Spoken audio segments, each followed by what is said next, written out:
Hello everyone, section 143(2) के notices बहुत ज्यादा देखने को मिल रहे हैं। हमने अपनी लास्ट वीडियो में इससे रिलेटेड बहुत सारी क्वेरीज आपकी क्लियर करी कि कब तक ये नोटिसेस इशू किए जा सकते हैं, कहां पर जाकर आपको रिप्लाई फाइल करना है, ये नोटिसेस आपको क्यों रिसीव हुआ है।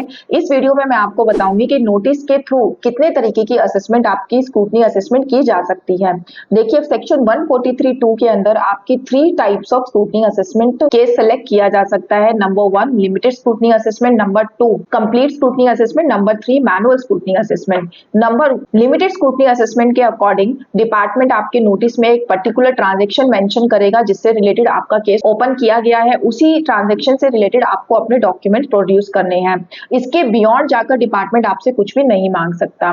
कंप्लीट स्क्रूटनी असेसमेंट में के असेसमेंट ऑर्डर में कोई भी ट्रांजैक्शन, कोई भी केस मेंशन नहीं किया जाता है। आपसे कहा जाता है कि आपको कंप्लीट इनकम टैक्स की रिटर्न से रिलेटेड जो डॉक्यूमेंट्स है वो प्रोड्यूस करने हैं, चाहे वो आपकी कंप्यूटेशन है, ऑडिट के पेपर्स है, आपकी सोर्स ऑफ इनकम है, आपकी डिडक्शंस का सोर्स है, वो सारे पेपर्स आपको प्रोड्यूस करने हैं।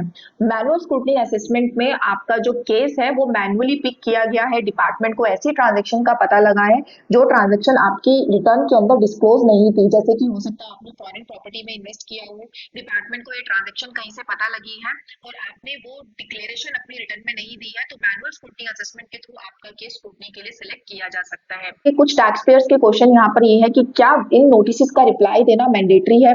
तो देखिए, सेक्शन 143(2) के नोटिस का जो रिप्लाई है उसका टाइम पीरियड आपको नोटिस में मेंशन होके आएगा कि कब तक आपको रिप्लाई देना है। यूजुअली 15 to 30 डेज का टाइम हमें दिया जाता है।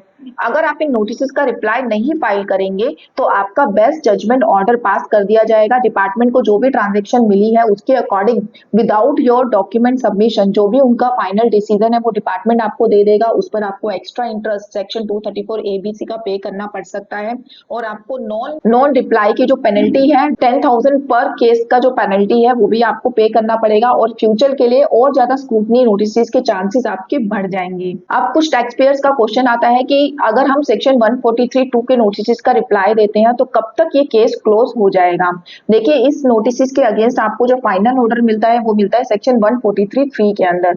ये ऑर्डर पास होने की जो लास्ट डेट है वो है 12 months from the end of the assessment year in which your income is first assessed. यानी कि अगर मैं फाइनेंशियल ईयर 2023-24 की बात करूं जिनके नोटिस आजकल रिसीव हो रहे हैं, तो इस ईयर के लिए जो आपकी स्क्रूटनी असेसमेंट है वो कंप्लीट होगी 31 मार्च 2026 तक। 31 मार्च 2026 तक आपको अपने फाइनल ऑर्डर की कॉपी मिल जाएगी। उसके बाद अगर आप इस ऑर्डर को चैलेंज करना चाहते हैं तो आप अपील में जाकर वो चैलेंज कर सकते हैं। अगर इससे रिलेटेड आपको हमारी सर्विसेज चाहिए तो आप गिवन नंबर पे हमसे कनेक्ट भी कर सकते हैं। Thank you so much.